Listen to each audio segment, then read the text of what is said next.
I was getting ice cream. 9-year-old kid in front of me orders pistachio ice cream. I'm like, that's an adult-flavored ice cream. What else do you want, espresso? You're 9. You get chocolate ice cream with rainbow sprinkles or vanilla ice cream with chocolate sprinkles. You gotta have sprinkles. You're a kid. Put some sprinkles on it. If I was the cashier, I wouldn't even give it to him. I would have said, pistachio. Let me see your divorce papers. Good morning. It is Thursday, Broken News Thursday, July the 11th, and this is The True Conservative. Welcome to all the butchers, bakers, and candlestick makers out there. I'm Ron, your host, and the only true conservative in the United States today. So today, after the Serenity Prayer and the patriotic song of the day, we will have headlines, my take, broken news, all that and more when I get back.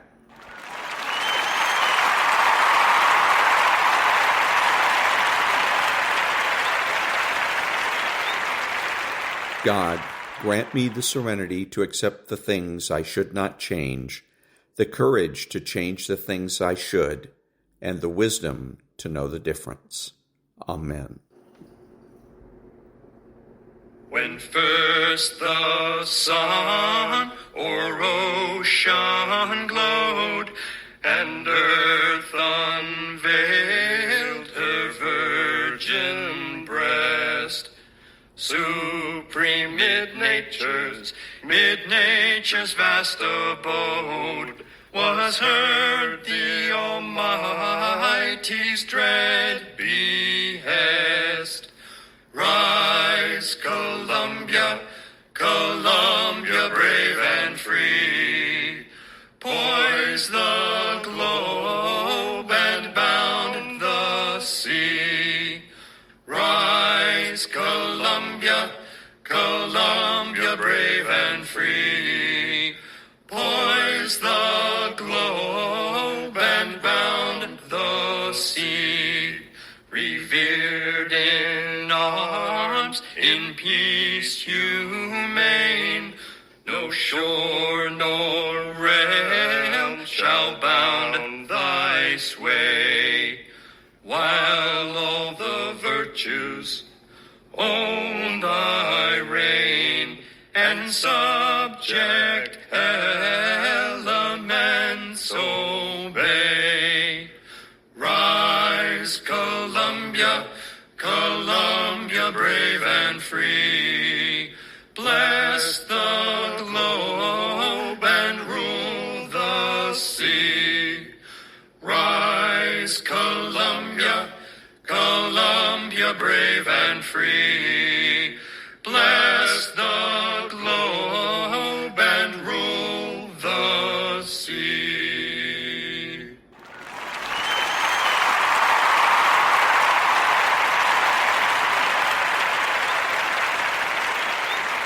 Thank you. Now, Stuart Varney with the headlines. I want to thank this incredible panel. Guys, great to see you and great to be with you. Stay with Fox Business. Varney Company picks it up. Stu, take it away. Good morning, Maria. Good morning, everyone. Tonight, the future of the presidency is on the line. Biden holds what's being called a big boy press conference. Okay, we'll get to that in a moment. We start today with the inflation report. This is a big deal for consumers, investors, and yes, voters. In the last 12 months, the consumer price index has gone up exactly 3%. That's down from the previous report.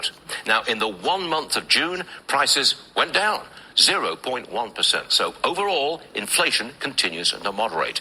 Here's the market reaction. I would have thought the market would go up, and investors like moderating inflation. There was a big rally yesterday. Stocks, though, this morning, despite that inflation news, are down just a little. Dow off maybe 40, S&P 5, NASDAQ down about 19. We'll see how we go through the day. But here's the concrete news. Interest rates falling sharply. The yield on the 10-year all the way down to 4.20%. That's a big drop for rates there. The 2-year all the way down to 4.5%. You're actually at 4.52. The Federal Reserve will be watching this. Could it mean a rate cut soon? We'll see. Bitcoin, $59,000 and change this morning. That's the news. But the news today is that Donald Trump will address the Bitcoin conference later this month. Oil reaching $82 a barrel, 82.27. The price of gas up again, just 1 cent higher at 3.54. No change for diesel at 3.88. Politics dominated today by the president's press conference at 5:30 p.m. Eastern. The president has to show that he can handle the job for another 4 years. If there's a repeat of anything like the disastrous debate 2 weeks ago, what's left of his support may collapse. Demands for him to step aside or resign are growing. 10 House members. One Democrat senator wants him out. Another Democrat senator thinks he will lose in a landslide. Nancy Pelosi says the decision is his, but please get on with it. They're running out of time. Senate Leader Schumer reportedly telling donors he wouldn't mind a different candidate. One slip tonight, and it's a stampede out of Biden's campaign door. On the show today, the housing market. Why does Florida have 8 of the 10 cities where prices are falling? And when will Gen Z folks ever get a fair shake at buying a home? Donald Trump talks to Brian Kilmeade. Why has Nikki Haley not been invited to next week's Republican convention? His answer may surprise you. Thursday, July 11th, 2024. And that was Stuart Varney with the headlines. Back in a minute.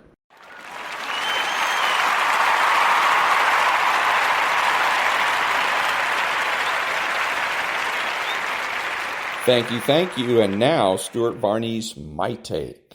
And now this. Tonight, the stakes could not be higher. The president holds what's being called a big boy press conference. It's supposed to be a real press conference with lots of questions, and it goes on for an hour. We'll see. The pressure is intense. The president's performance may frankly end his presidency. If there's a repeat of anything like the disastrous debate 2 weeks ago, his supporters will desert in droves. They're already beginning to walk away. Every morning, we see new people added to the defectors list. It's now 10 House Democrats. 1 Senate Democrat, Michael Bennet of Colorado, he thinks Biden will lose in a landslide. Another, Senator Pete Welch of Vermont, wants Biden to, flat out, withdraw. George Clooney went to the New York Times to tell Biden, we need a new nominee.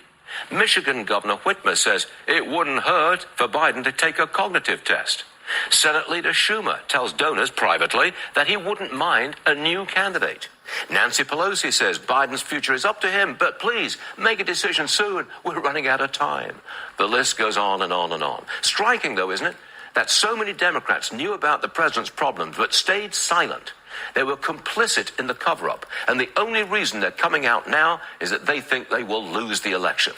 They are not thinking of the good of the country. They are thinking of their own political future. There is one group that's firmly behind Biden, and that's the left.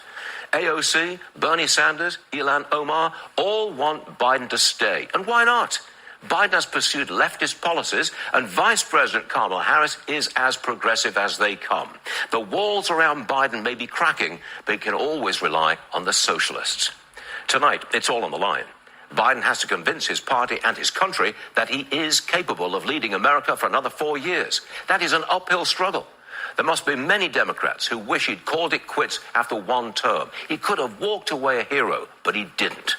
Democrats ignored his decline, covered it up, and now their party is facing defeat at the hands of the man they hate, Donald J. Trump. Second hour of Varney just getting started. And that was Stuart Varney's My Take. Back in a minute.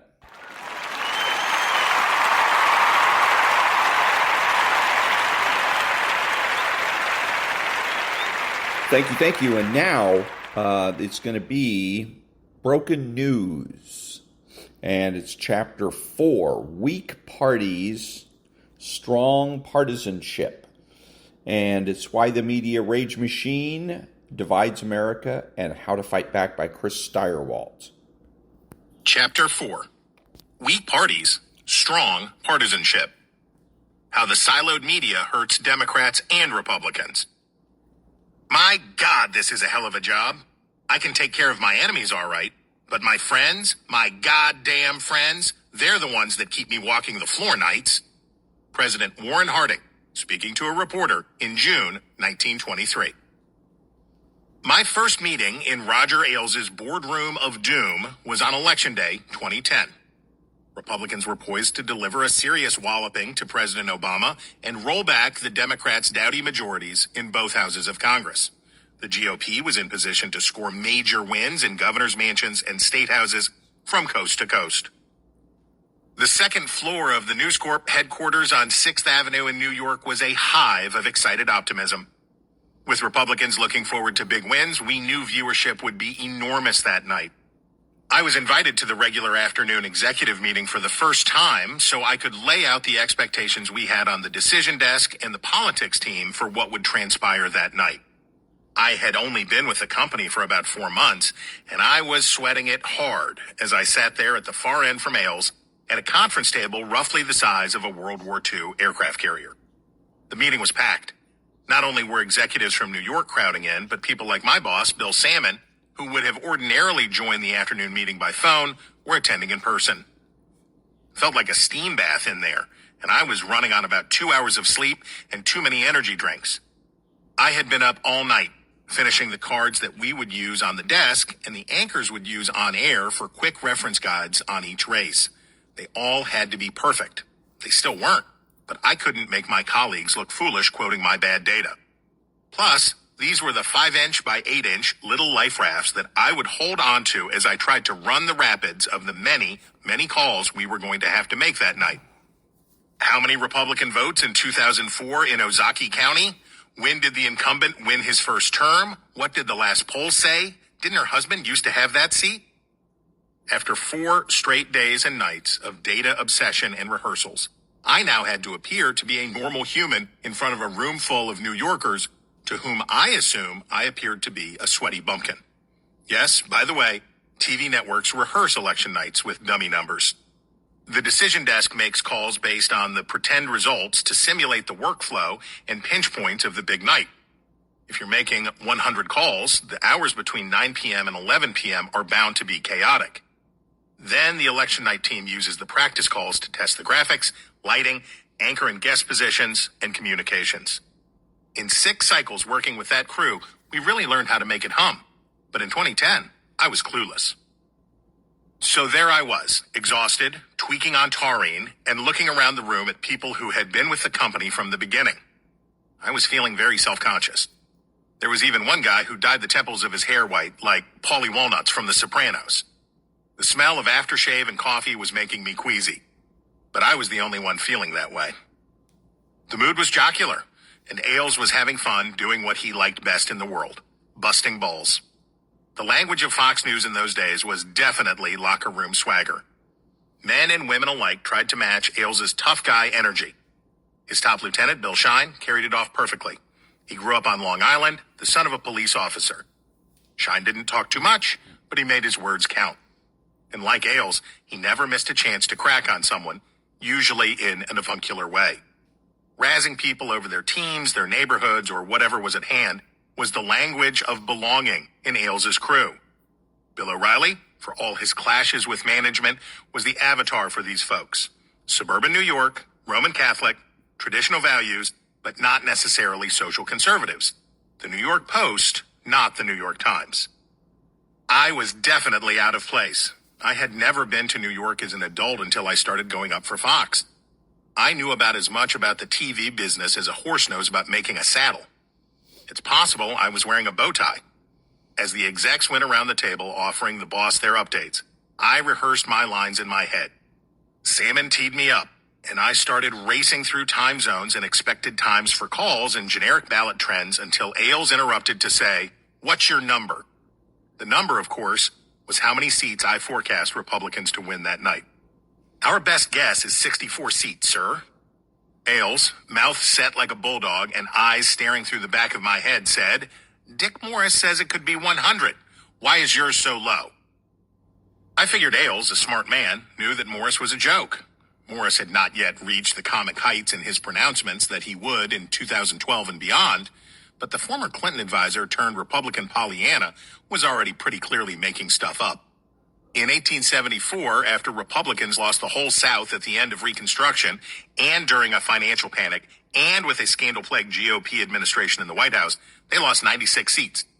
Obamacare was unpopular and all, but there just weren't enough competitive seats on the post-1994 map to make such a number possible. Morris said goofy stuff like that, I assumed, because it got him on TV. Sean Hannity in particular would bring Morris on to say that the red wave was a Krakatoa-sized tsunami that would change politics forever.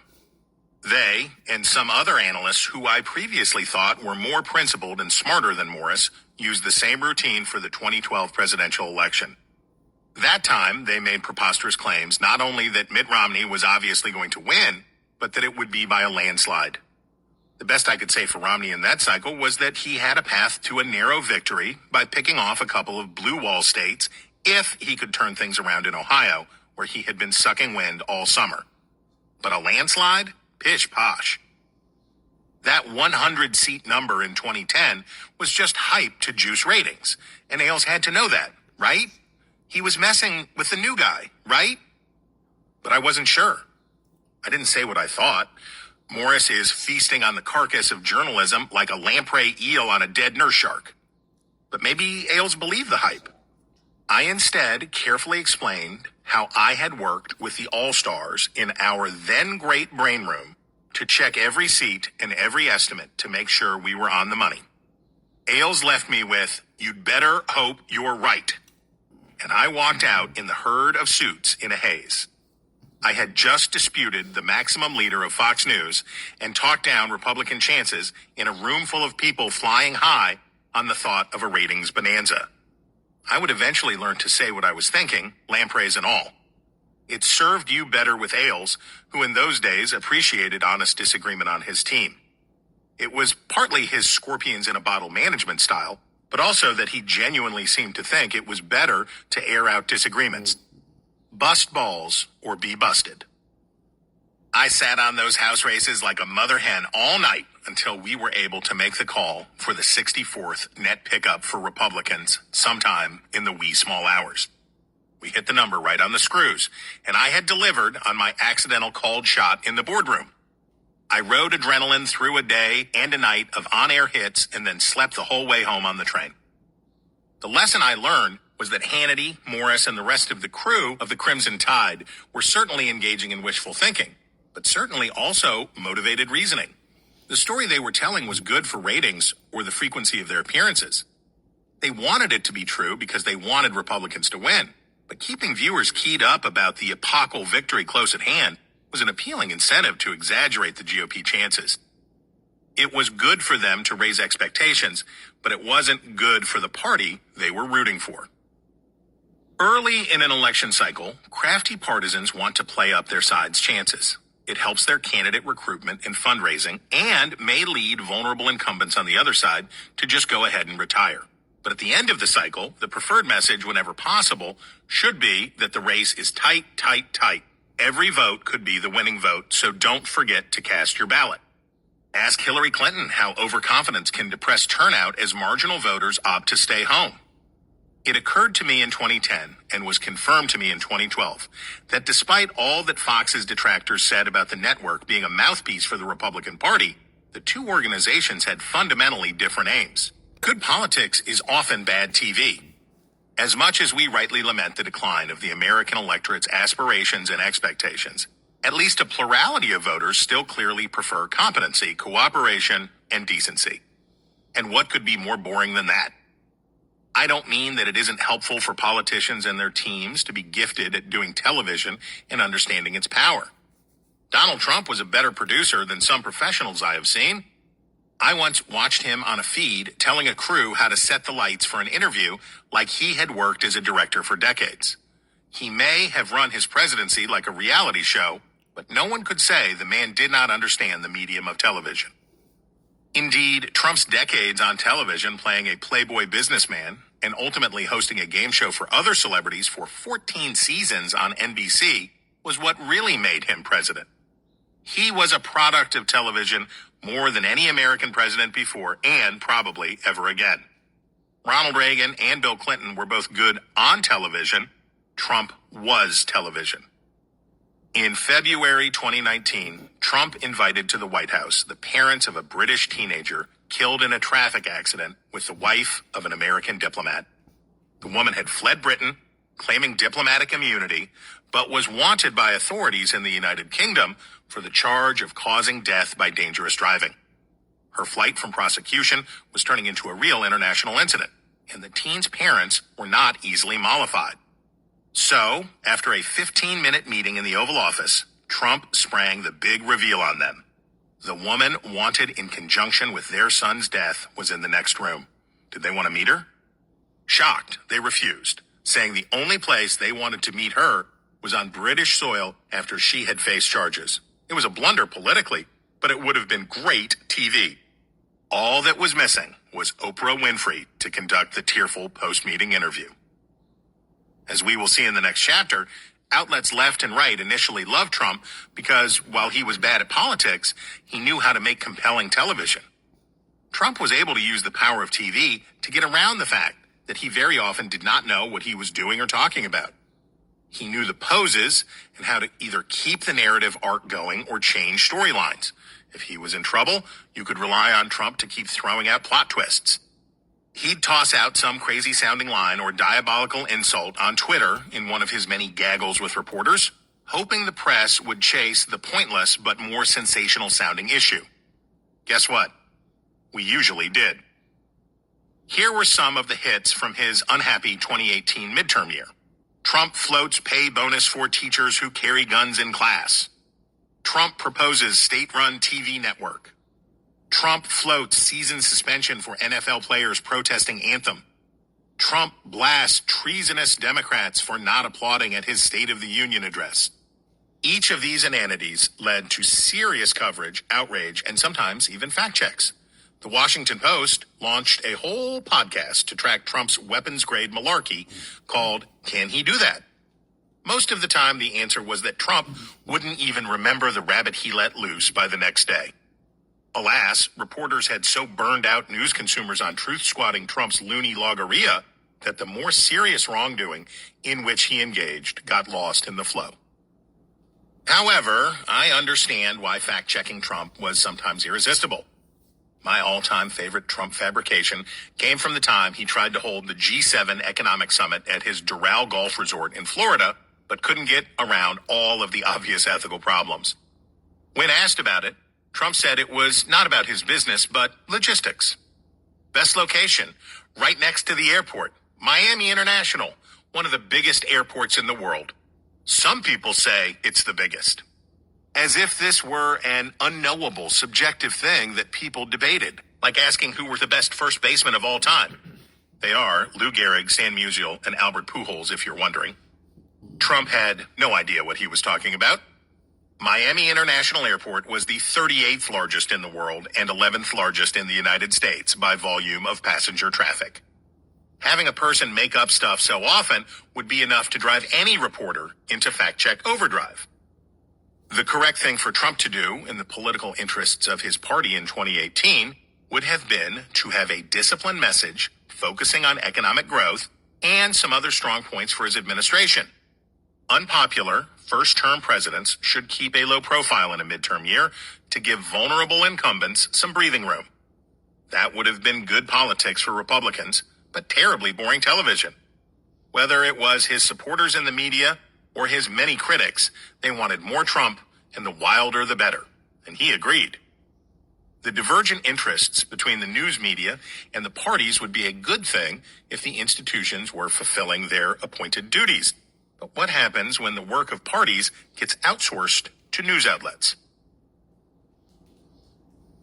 I opened my mailbox recently to find a very alarming mailer printed in bright red ink.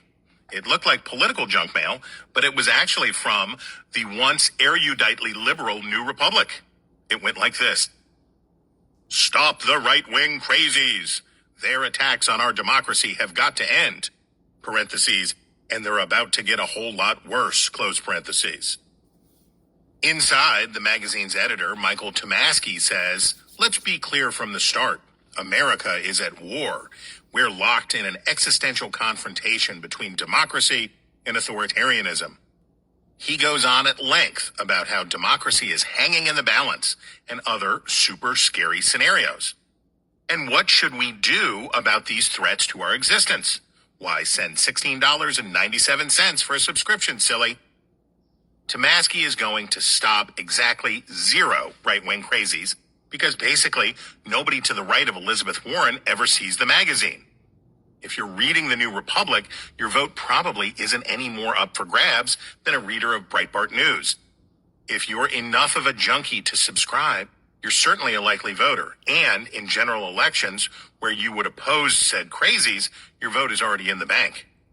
And if America really is at war, in an existential confrontation, I doubt what you're going to want to be packing is a story about IKEA's lust for Romanian hardwoods and the company's environmental hypocrisy.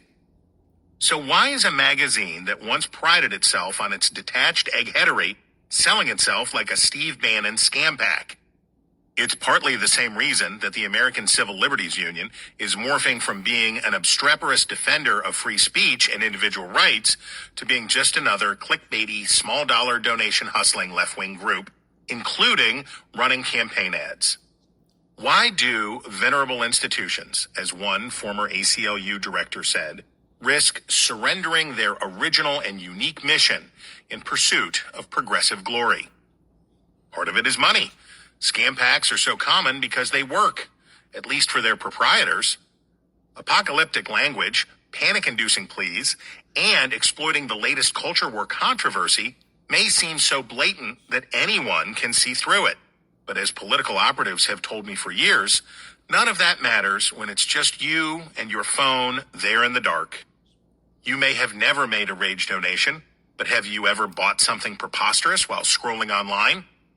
Did you ever have a third glass of wine, go on social media, and then a week later find a Saved by the Bell lunchbox, miracle tape that you can make into a bass boat, or a $15 bottle of hot sauce in a mailing pouch on your front porch?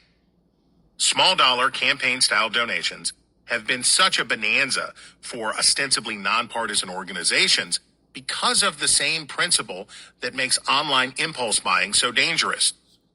The individual amounts seem small, so who cares if it looks a little scammy? If you're already wound up about an issue and you get the solicitation at just the right moment, you may click. What's $5 if we're trying to end racism? What's $16.97 for a subscription if America is at war and we need more articles decrying Larry David's support for cryptocurrency to save democracy? The click and the digital donation soothes the giver. It makes them feel virtuous and, for a time, eases their guilt about not doing their part. But there's something else. These institutions are filling a vacuum left by America's failing political institutions. You've probably heard the infamous line from Representative Matt Gaetz, the shock jock congressman from the northern part of Florida's Gulf Coast. If you aren't making news, you aren't governing. He made the comment aptly to Vanity Fair in an interview that would make even the most cynical observer of American politics despair. The truth, of course, is the opposite of Gates' motto. When you are making news, you're not governing. If you're in Congress, the news part is mostly supposed to come before and after the governing part. You might have some moments when you have to negotiate in public a bit. While I admire Senator Claghorn's willingness to keep the conversation going, we remain committed to a bill that... But in a healthy system, the coverage is supposed to be a reward for achievement. Picture the victors, hands clasped, held high at the signing ceremony, or the golden shovels at the groundbreaking. But that means impulse control and delayed gratification. For the very online, mostly younger members of both parties in Congress, that's just not going to do it. If Representative Alexandria Ocasio-Cortez really wanted to raise taxes on the wealthy, she wouldn't do it by writing "tax the rich" on her rump and going to the Met Gala. But if she wants to be famous for wanting to raise taxes on the wealthy, then she's right on track. But it was another part of the same Vanity Fair story about Gates that gave us his koan of political narcissism that really caught me. It was an excerpt from his book, Firebrand, which I had successfully managed to avoid. Politics, they say, is show business for ugly people. The real question is who writes the scripts and produces the acts. You are governed by the theater geeks from high school who went on to make it big booking guests on the talk shows. Gates writes, "Ignore them and they'll ignore you, and you'll go nowhere fast.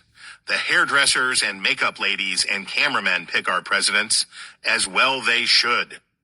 They are closer to the viewers and therefore the voters." Now remember, this is written by a guy whose job title is representative. I love my friends who work in TV news, but why would we think a makeup artist in Washington, D.C. or New York is closer to the voters than a congressman from the Floribama coast who was raised there and represented portions of it for a dozen years, starting as a state representative?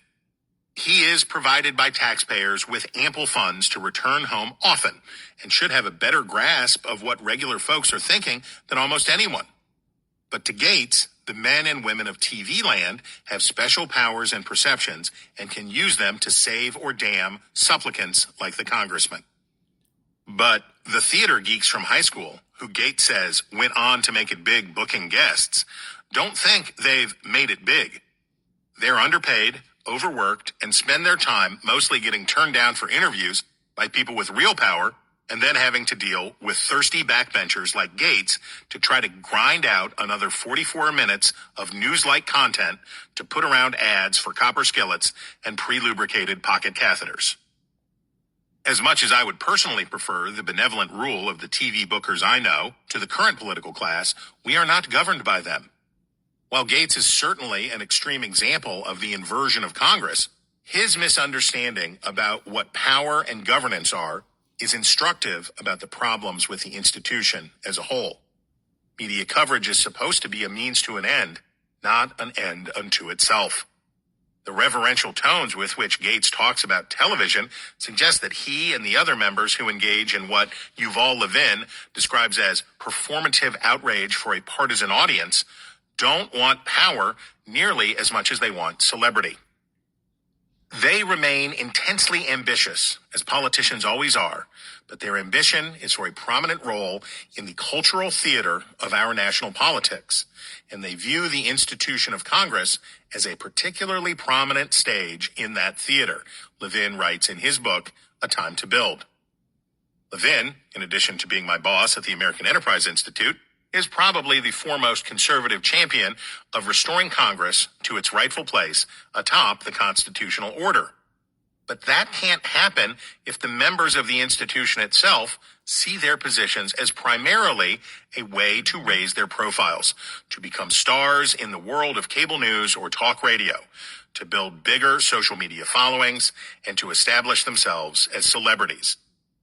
If members of Congress believe that former drama nerds and camera operators are governing the country, then who the hell actually is?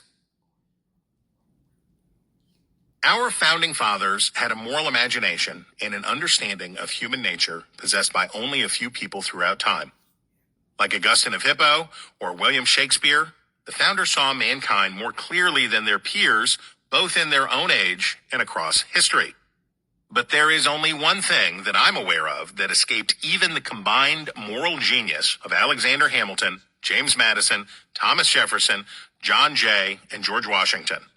That one branch of government would intentionally give up its own power. They were certainly worried about the new Congress being subject to bribery, foreign and domestic, and of the dangers of self-dealing. And Jefferson and the anti-federalists were hyper-vigilant about the dangers of a presidency of expansive powers. If you could show them the way the presidents of this century have openly flouted the constitutional limits on their power, the founders might be saddened, but probably not surprised. They were very familiar with executive abuses from George III. But what I believe would truly surprise the founders is what a pitiful creature Congress has become. Members are lickspittles to presidents of their own party and basically disengaged when the White House is in opposing hands, waiting for their turn to be the toadies again. The problem isn't that presidents are greedy for power. The problem is that Congress isn't. The innate human desire for control is the engine that drives every government, including here in the land of the free. But the premise for preventing the abuse of power, as Madison put it perfectly in Federalist number 51, is that ambition must be made to counteract ambition. The cure for an imperial presidency is a legislative branch that fights the executive, not just on policies, but for power itself.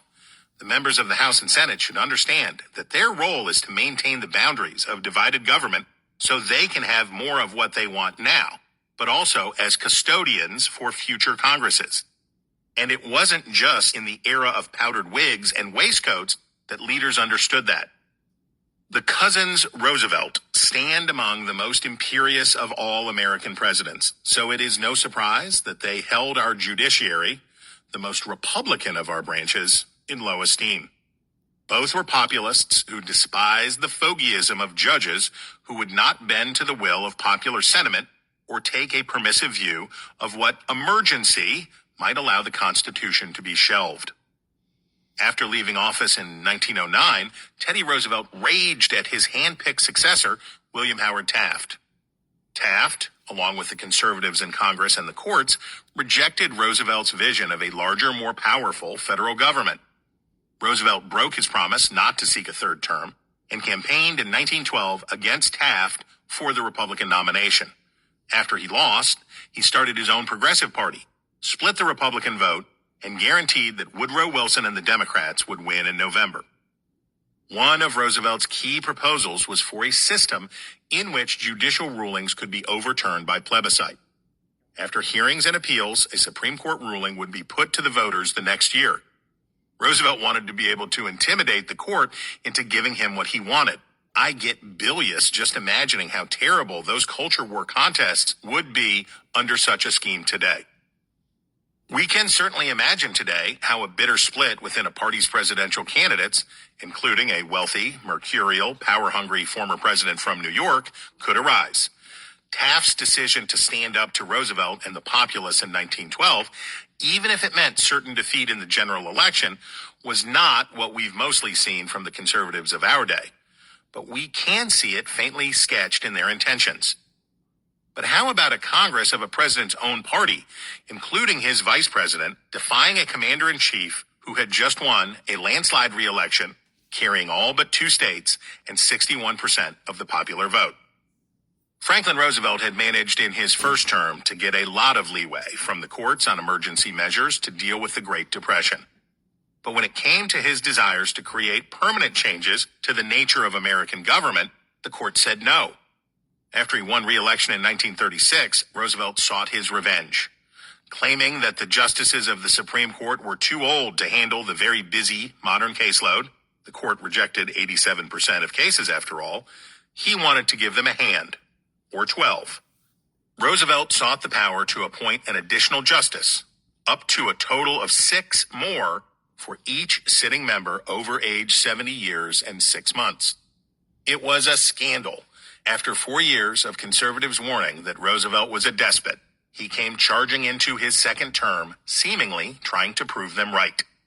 He instructed the Democratic supermajorities in both houses of Congress to expand the court from the 9 justices it had comprised since 1869. With the new seats, he could pack the court with his picks, who would share his capacious ideas of presidential authority. But it wasn't the small, noisy conservative minority that sank FDR's power play. It was moderate Democrats in Congress. Roosevelt's vice president, former House Speaker John Nance Garner of Texas, had been instrumental in winning passage of key New Deal provisions, working with his acolyte and successor in the House, Sam Rayburn, and using his post as president of the Senate to lobby the upper chamber. Garner was a key to FDR's first-term success. As Roosevelt's ambitions grew and grew, Garner became uneasy, but it was the court packing that tore it. Garner, who jealously guarded the power of Congress, knew what he saw coming: a president with a puppet court to affirm his actions, steamrolling the legislative branch for years to come. With the help of Judiciary Committee Chairman Henry Ashurst of Arizona, Garner and the institutionalists bottled up the bill, much to the frustration of Roosevelt and his Senate enforcer, Majority Leader Joe T. Robinson of Arkansas. It was the end of any partnership between Roosevelt and Garner, who would later describe the vice presidency as not being worth a pitcher of warm piss. By 1940, when Roosevelt was poised to throw over Washington's 2-term standard, Garner was jockeying to block him at the Democratic convention, and Roosevelt had replaced him on the ticket with a true radical on executive power, then Agriculture Secretary and Soviet enthusiast Henry Wallace. Roosevelt did end up getting to pack the court in his own way. By flouting the Washington Standard and running 4 times, FDR got to entirely remake the Supreme Court, making 9 appointments in all. But thanks to Garner and the defenders of Congress, some leash was left to try to constrain the executive branch. When Mitch McConnell refused Donald Trump's demand to drop the Senate's 60-vote threshold for legislation, or when Joe Manchin did the same to Joe Biden, they were relying in part on the power that Garner helped preserve. But the number of lawmakers like McConnell and Manchin willing to refuse even weak presidents of their own party when it counts is pretty small these days. So where did all the Cactus Jack Garners go? They've been replaced by the Machiavellis of the makeup room, like Gates and Ocasio-Cortez. Congress has been devolving its own power for decades, outsourcing its constitutional duties to the executive and judicial branches. While they let agency bureaucrats and unelected judges legislate, lawmakers busy themselves with raising money and generating cliquey sound bites in hopes of attaining the nirvana of permanent incumbency and eternal celebrity. Unfortunately for us, that means avoiding hard choices whenever possible. And what is governing but making hard choices? Perhaps the founders couldn't foretell that one day, thanks to cable news and the internet, there would be an almost unlimited amount of attention available to even unimpressive legislators. I am glad that George Washington et al. Did not foresee our current celebrity-obsessed culture, because they may have decided to scrap the whole deal if they had seen one episode of Keeping Up with the Kardashians. Celebrity didn't really arrive in Western culture until 100 years ago with the motion picture and Charlie Chaplin. It worked strange magic on the human mind and spirit. People have always been willing to trade power for money, hence the founders' concerns about improper emoluments and the bestowal of foreign titles. Now people will trade power just to be famous, and not even actually famous, but Twitter and cable news famous. To achieve political fame in a world where news was inherently limited in space and time, a leader had to be very successful. When there were only so many columns of newsprint and minutes of a television or radio broadcast, it took some doing to become a household word. Senators Huey Long, Joe McCarthy, and many others proved that you didn't have to be successful in your legislative efforts to be famous, but they did have to work awfully hard for the airtime. Now, totally undistinguished lawmakers with no clout at all can connect to a social media river of intense, if artificial, connection with fervent fans. If these aspiring celebrity lawmakers want to get really famous, though, they still need the news. And if the goal is to get on TV, then they had better not be boring. They had better deliver the performative outrage for a partisan audience that Levin described. Because as we've seen again and again, that is the business model for news in a fragmented marketplace. Acting that way, though, basically precludes one from being an effective lawmaker. Members like Jim Jordan, a Republican from Ohio, or Ocasio-Cortez can use the celebrity approach to secure power inside their own conferences, but can't advance much legislation. Doing so would require cooperation with moderate members of one's own party and even some members of the other party. That would mean showing good faith, avoiding ad hominem attacks, and other cheap shots. It would also mean actually avoiding news coverage for significant periods of time in order to work out details on proposals before going public. Heaven forfend. The incentives that partisan leaders have to offer for good conduct and constructive participation are as out of date as Jack Garner's high collar. Working up through committee slots to get plum posts that can be used to steer pork or other favorable legislation to the voters back home still works for some. But what many members want in the way of committee postings are the ones that reliably produce high visibility hearings. But of course, once leaders give them the prime slots, they will use them for grandstanding and performative anger, which further undermines congressional authority. Congressional oversight hearings are increasingly just cheesy daytime soap operas with less appealing cast members. The partisan news model requires reliable servings of red meat that will not alienate core segments of the audience, even as it renders effective legislation impossible. That increases voter frustration because Congress can't do its job, which generates a larger audience for performative outrage. As it stands at this writing, there are enough members in both parties in a narrowly divided Congress who really think the booking producers are governing the country that it makes even ordinary work, like budgeting, extremely difficult. Every must-pass bill creates a new opportunity for celebrity lawmakers to go sprinting for the camera positions in the Russell or Cannon office buildings to start making unrelated demands and promising hell to pay. Rational parties with the power to enforce even modest order would insist on boring competence in ordinary matters, since that's what persuadable voters would rather see. But they can't compete with the lure of the red light on the camera that tells ambitious members that it's showtime. Of all the kinds of work I have done in journalism, presidential debates have been among the most fun and satisfying. In the 2012 and 2016 cycles, I got to help put together multiple debates for Fox News. They were all on the Republican side, but not for lack of trying. So much cajoling, pleading, and meeting with Democratic candidates and party officials in both cycles led to naught. I understand why it would have been against the perceived self-interest of the Democratic candidates to participate. The way debates worked prior to the 2020 cycle was that networks and their partners, a newspaper, a college, etc., would run the events on their own. That meant obtaining commitments from the frontrunners, knowing that the rest of the candidates would show up for the chance to take shots at the leaders of the pack. Or it could go the other way. Get enough other candidates to participate so that the frontrunners, who usually perceive debates as undesirable risks, have to participate or else look like chickens. In 2012, the last presidential election of the old regime, Republican frontrunner Mitt Romney shunned the debate stage for months as other candidates jumped into the spotlight. While Romney was raising money, candidates like Herman Cain, Rick Santorum, and Newt Gingrich were chomping the scenery in debates. 999, y'all. Our debate team was, in my obviously biased opinion, the best in the business. But even Fox's toughest critics on the left would have allowed that Bret Baier, Megyn Kelly, and Chris Wallace were tough, fair moderators. We spent weeks researching, refining, and gaming out the questions under Bill Salmon's leadership. Each question had to be factually accurate, germane, and aimed at helping primary voters make a better decision about their choice. The goal was always to avoid cheap shot, gotcha questions.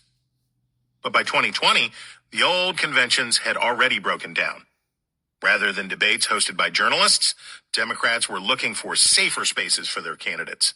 The Democratic National Committee stepped in to arrange debates itself. In 2016, Republicans had decided to punish candidates who participated in debates unsanctioned by the party.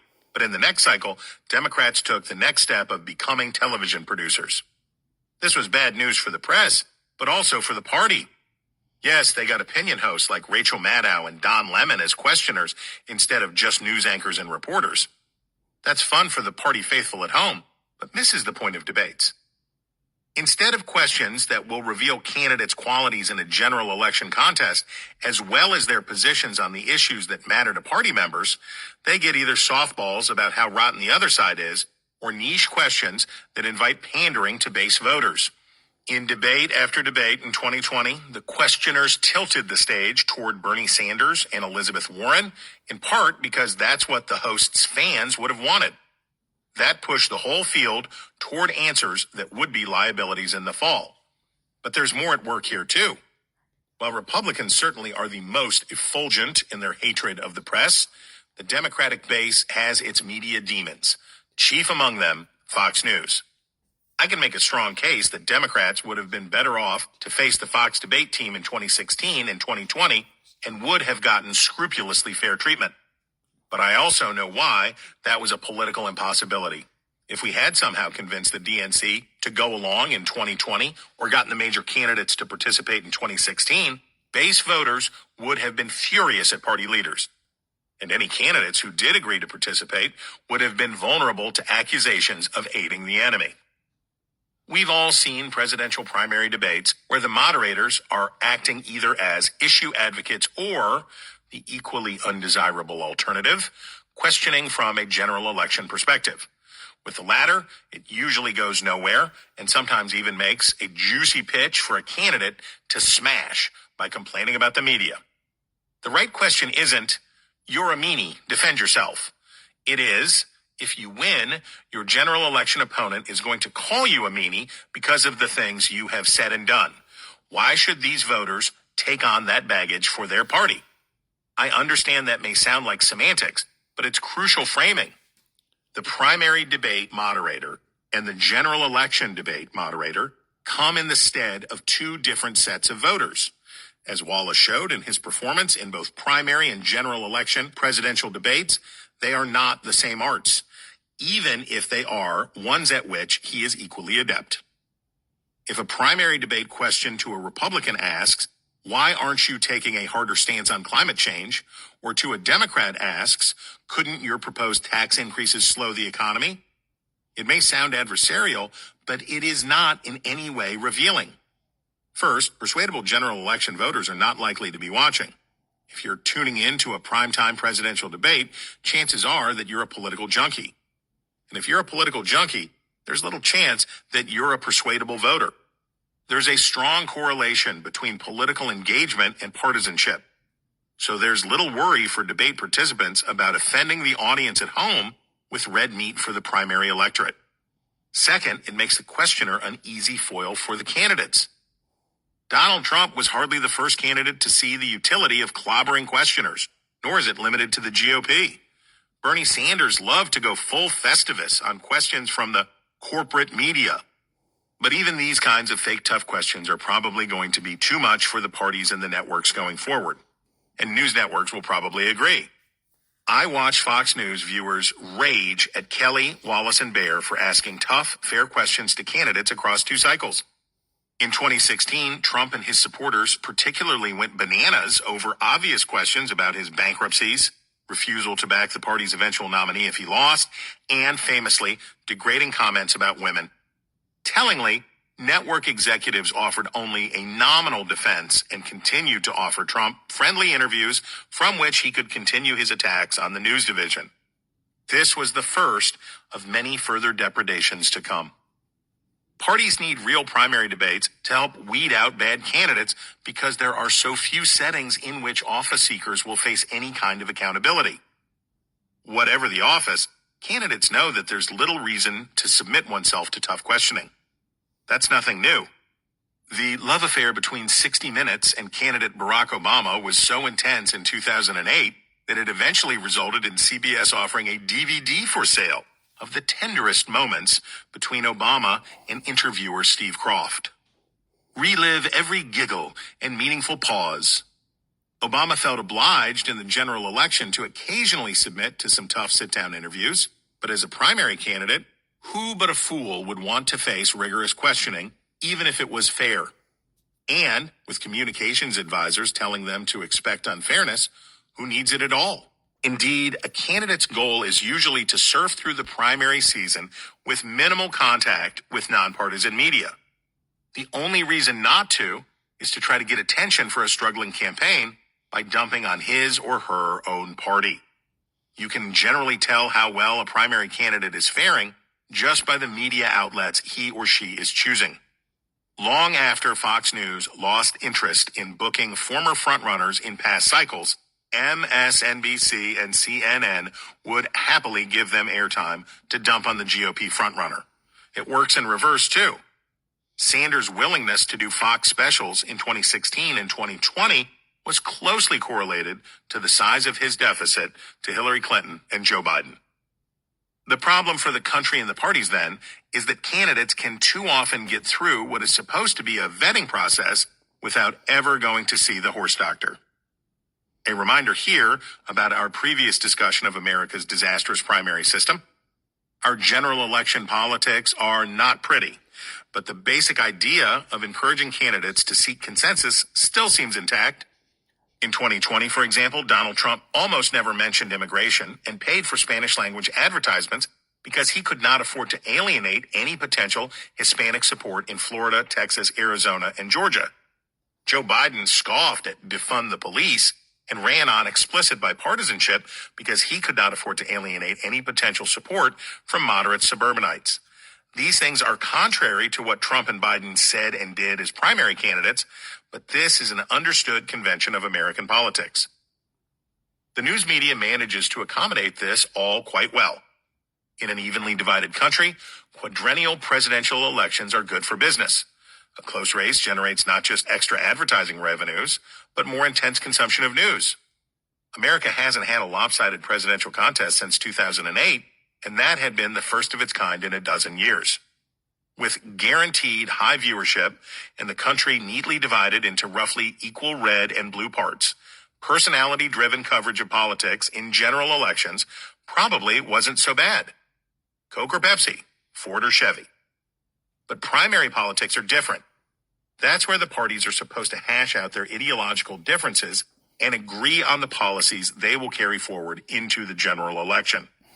The idea of the primary election system was that the parties would fight a sort of scrimmage against themselves before moving on to the big game.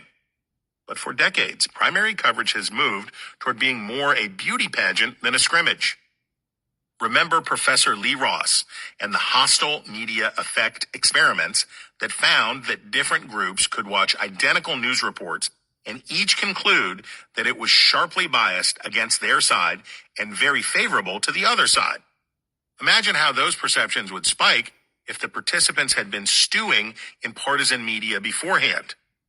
Now that partisans can marinate in affirmations around the clock online and on TV, even fair questioners would sound like Torquemada. It would be good for potential nominees to be put through their paces before they got to the general election. So it would therefore be in the party's interests to encourage fair, disinterested debates rather than pep rallies. Plus, the latter are more likely to produce candidates who take extreme positions that might weigh down the eventual nominee in the fall. But like Congress, the two major political parties are now too weak to offer much resistance. The consumers of partisan news must believe that it is good for their preferred party's chances, or else why would they use it? According to a 2020 Pew Research Center report, 95% of Americans who identified MSNBC as their primary source of political news said they were Democrats or leaned that way. 93% of those who put Fox News first identified themselves as Republicans or Republican leaners. The New York Times broke 91% for the blue team. Like the respondents to that goofball New Republic mailer who must think that buying a subscription to a left-wing magazine really does something to stop the right-wing crazies, the viewers and readers of the big partisan outlets may be there for a lot of things. Belongingness, entertainment, the joy of hate, as one cable host described it. Heck, even information. But they surely must believe that they are helping the cause, not just the clicks and ratings. This is the trap where the parties find themselves. All this friendly coverage is killing the organizations where the actual work is supposed to be getting done. There are a lot of reasons that American political parties are so perniciously weak. The double whammy of the 2002 McCain-Feingold campaign spending law and then the 2010 Citizens United Supreme Court decision put fundraising for the Democratic National Committee and the Republican National Committee on the canvas. The law was supposed to redirect contributions away from soft money given to the parties that could be deployed at party leaders' discretion and toward hard money that had to be applied to a specific campaign. When the Supreme Court ruled that the obviously unconstitutional provisions in the law limiting how and when outside groups could spend their money to express their own views, it was a nightmare for both parties. Donors could avoid the campaign contribution disclosure and caps and just fund super PACs and independent expenditures. Since these groups don't tend to carry institutional objectives beyond winning the next election, questions about how the money is spent, which candidates get resources, or whether the message fits with the party brand often go unanswered. Like the celebrity members of Congress, many of the outside groups are not there to strengthen the institution, but to achieve a win, or at least a fat cut of the contributions for themselves. However, perhaps nothing has hurt the parties as much as the rise of siloed media. As you'll see more in the next chapter, Negative, personality-driven partisanship works wonders for hashtag content, but tends to hollow out parties that are supposed to do important work in deciding which issues are the proper focus for their members, candidates, and elected officials. It seems that parties are increasingly pursuing the issues set by the media outlets most popular with their voters. But like I said, good politics is often bad TV. How long did MSNBC and the New York Times push the defund the police message in 2020 before it occurred to most Democrats that this was a very terrible campaign issue? Viewers and readers in tight ideological clusters may have eaten it up, but it almost cost Joe Biden the White House. Fox News and much of the rest of the right-side news media have been doing something similar to Republicans on the issue of the January 6, 2021 attack on the U.S. Capitol. There are probably tons of viewers and readers who love the narrative about the false flag conspiracy to set up Trump supporters. But what the 93% Republican hardcore audience likes is not the same as what will help Republican candidates win in November. The last thing Republicans should be doing is trying to defend or excuse the attack on the Capitol or Trump's effort to steal a second term. Not only do those things distract from the more persuasive messages, but the party's inability to put those disasters behind it tells swing voters that the GOP is still messed up on kookism. When the RNC passed a censure resolution against Representatives Liz Cheney and Adam Kinzinger for serving on the House January 6 committee, it was a near perfect expression of the reversed roles of the press and the parties. The resolution won't win any votes in a midterm race, and it may even cost some. But while the right wing set the agenda, the party served up clickbait. If anybody ever tells you that Fox News is a tool of the Republican Party, then show them the clip of Senator Ted Cruz of Texas on Tucker Carlson Tonight on the one-year anniversary of the Capitol attack. Cruz came on the show to beg forgiveness for having referred to the riot as a, quote, violent terrorist attack on the Capitol. The attack was aimed at causing terror in furtherance of a political goal, so Cruz was right, strictly speaking. But he was still a quavery mass of regret and humiliation as he begged forgiveness for his departure from Carlson's line that the attack will provide the excuse for the persecution of all nationalists and other right-wingers. And that was Chapter 4, Weak Parties, Strong Partisanship. So a few notes on this. Number one thing that's interesting is that he's a news guy. He confesses to being a news guy, always been a news guy, never involved in politics. Yet he spends more time analyzing and giving advice to political parties and politicians than he does to the news organizations. Also, he doesn't get it as far as politics is concerned. Number one, politics is a popularity contest. It's not an academic exercise. It doesn't matter what kind of grades the candidates got. It's just simply a matter of popularity. The candidates have a tendency to communicate poetically, maybe not very good poetry, but they communicate poetically and therefore metaphorically. And he doesn't get that. When Donald Trump or Matt Gaetz communicate in a metaphorical way, he takes them literally. It's another kind, really, another way of gotcha journalism, which is something, he could have analyzed. Hey, how is it that we should get rid of gotcha journalism? How do we get rid of the desire for higher and higher ratings, which is really simple. It's called non-profit news. So, and that's the other part that he doesn't deal with is the role of profits in the news media. He spends way too much time, like I said, analyzing politics and politicians. I'm going to give it another chapter for next week, which will be Chapter 5. And if I'll look at it. And if Chapter 5 is as poorly done as Chapter 4, then I'm just going to skip the rest of this book and we'll move on to something else. Back in a minute.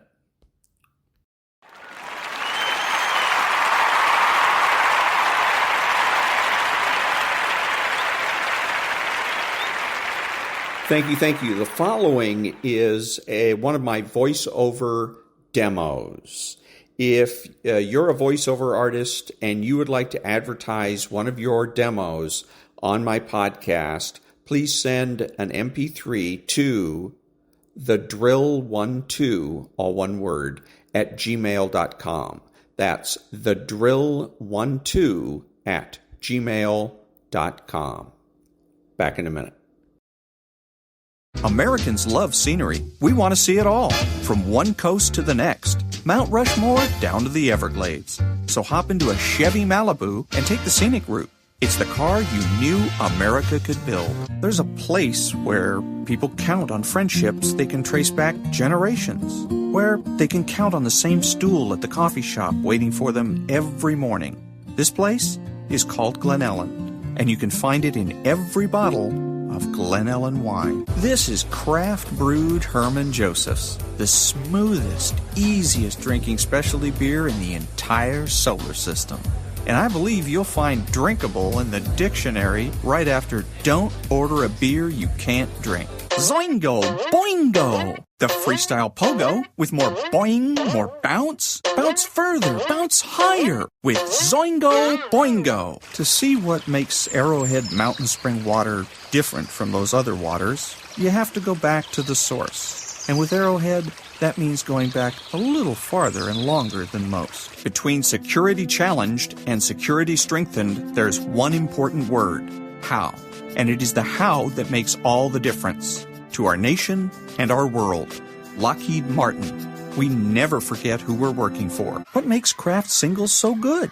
2 out of every 3 kids don't get the recommended amount of calcium. But with Kraft Singles, they get a good source of calcium and the taste they love.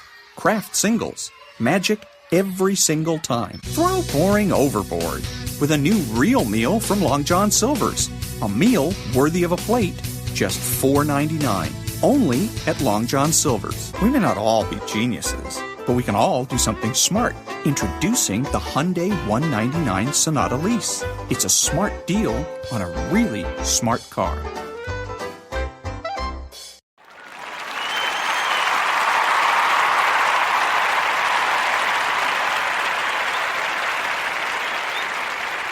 This is Ron, your host, the only true conservative in the United States today, bidding adios to all the butchers, bakers, and candlestick makers out there, and reminding you that you are not neutral and that the government has no rights.